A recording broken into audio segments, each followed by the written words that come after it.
大家好，我哋係心思。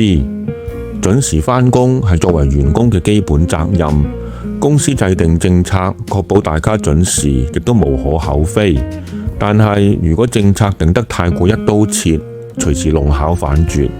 最近我哋公司出咗個準時返工新政策，搞到日日 OT 嘅會計部非常之不滿。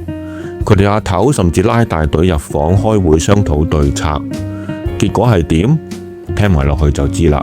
記得按個讚，分享俾朋友，又或者訂閱我哋嘅頻道，等多啲人可以聽到我哋嘅故事啦。每年嘅4月1號係公司嘅新財政年度開始。今年愚人節，公司宣布改變派年終花紅嘅玩法。由4月起，部門年終花紅會預支俾大家，每個月月頭直接入3000蚊落你戶口。但係呢3000蚊唔係咁容易袋得穩。如果嗰個月你遲到多過3次，月底就會扣返呢3000蚊。為咗公平起見，全公司由老闆到茶水間阿姐，每日都要登入內聯網打卡。一夜之間，大家覺得自己變咗工廠工人。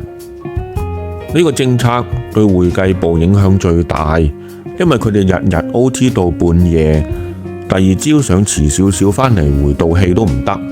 佢哋阿頭 Peter 於是 book 咗間房，同班兄弟姊妹傾下點樣拆局。聽到公司呢個政策，就令我諗起行為經濟學家尤里葛尼奇寫嘅《誘因設計》呢本書。所謂誘因就係用嚟激勵人去做某啲事嘅工具。本書強調，誘因唔單止係獎勵或者懲罰，仲會向接收者發出信號。如果設計得唔好，就會出現錯誤信號，導致適得其反。我哋就用書入邊嘅概念拆解下公司呢個政策。首先，公司每月預先派3000蚊，其實就係用咗心理學上嘅損失規避。呢個係著名心理學家康納曼提出嘅原則。簡單嚟講，人類討厭失去嘅感覺，遠遠大於得到嘅喜悅。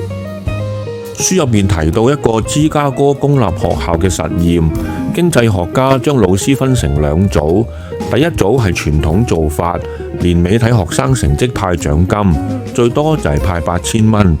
第二組就係一開學就先派8000蚊俾老師，年尾如果學生嘅成績唔達標，就要退還部分獎金。結果發現，預先收錢嗰組，學生嘅成績改善幅度明顯高出10%到20%。套用返我哋公司，同事見到戶口多收咗3000蚊，為咗唔想嘔返出嚟，自然會盡力準時打卡。喺減少遲到呢一方面，政策初步係成功嘅，但係魔鬼永遠都藏喺細節裏面。呢個政策發出咗一個好嚴重嘅錯誤信號。對會計部嚟講，佢哋盡心盡力 OT 到半夜，先至話偶爾遲到。依家遲到3次就話要扣錢，公司其實向佢哋發出咗一個好冷酷嘅信號，就係你哋尋晚 OT 到幾耐唔關我事啊！我只係在意你今朝有冇準時出現。呢個信號徹底破壞咗公司同員工之間嘅信任，抹殺咗員工額外付出嘅努力，嚴重打擊士氣。